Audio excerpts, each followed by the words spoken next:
Bonsoir, comment ça va? J'espère que vous êtes très très bien. Maintenant, on va continuer la voix active, la voix passive. Dans quel cas on utilise le deux actif ou le passif? Quand on va parler et donner l'importance du sujet, on parle de verbe actif. Quand on va parler de forme passive, c'est-à-dire il faut, il faut mettre en relief le résultat de l'action, le complément, et on ne connaît pas l'identité de celui qui fait l'action ou on veut la cacher le sujet. Pour quelque chose, et parce que la majorité a préféré la forme passive, c'est pour cela les autres préfèrent ça. La forme passive, c'est la forme qui utilise l'auxiliaire être avec les participes du verbe actif. Comme exemple, je mange un gâteau, j'ai moi le sujet, mange c'est un verbe présent à l'indicatif, un gâteau complément d'objet direct. Quand on parle de complément qui subit l'action, on utilise le voix passive. Quand on parle de personne qui fait l'action, on parle de voix active. Si on change la phrase de forme passive, on met le complément au début, les gâteaux et manger dans cette phrase. On modifie, tout changer, comme vous saviez. Vous n'êtes pas de passif s'il n'y a pas de complément d'objet direct. Mais comment on utilise ça?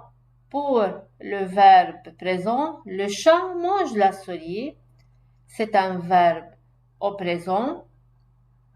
On utilise le présent de verbe être, c'est eux, et on met la participe passée du verbe actif manger.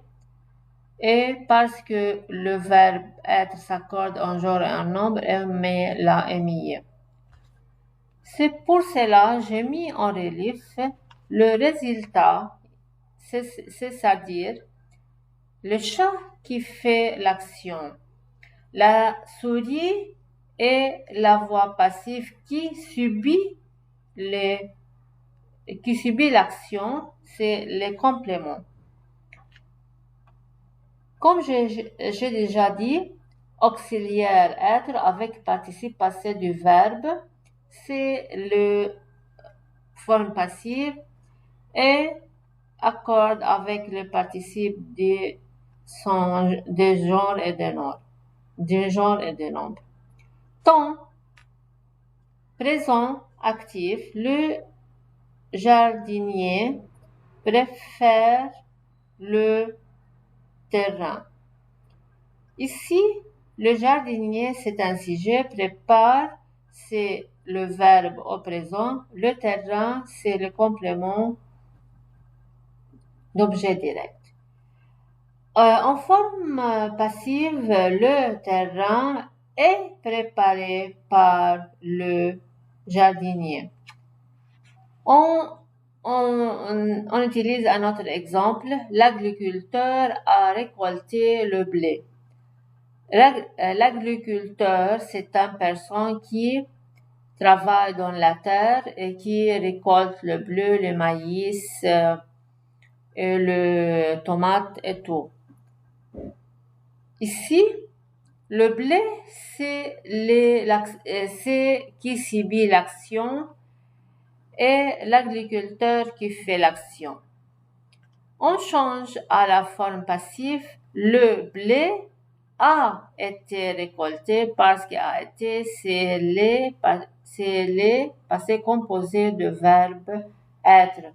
Et on met le récolté dans le participe à la forme participe. Autre exemple à l'imparfait, l'agriculture sème les graines.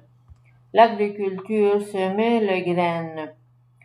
Les graines étaient sémées par l'agriculture. Oui, il y a un autre temps sur le presque parfait. Le fermier avait labouré la terre. Presque parfait, on utilise était avait ou avait été labouré. La terre avait été labourée par le fermier. Et pour le futur, sa femme fera de conserve. Sa femme fera de conserve. Des conserves, c'est l'action qui subit par la femme. On change à la forme passive. Les conserves seront faites. Mais enfin, on parle de futur proche. Le jardinier va planter des fleurs. Va planter, c'est la futur proche. On change à la forme passive. Deux fleurs vont être plantées. Si il y a une autre note, si le verbe de la forme active n'est pas de complément d'objet direct, on n'est pas construire de forme passive. À la fin de ces conversations avec le verbe, avec la voix passive et la voix active, j'ai dit merci et au revoir.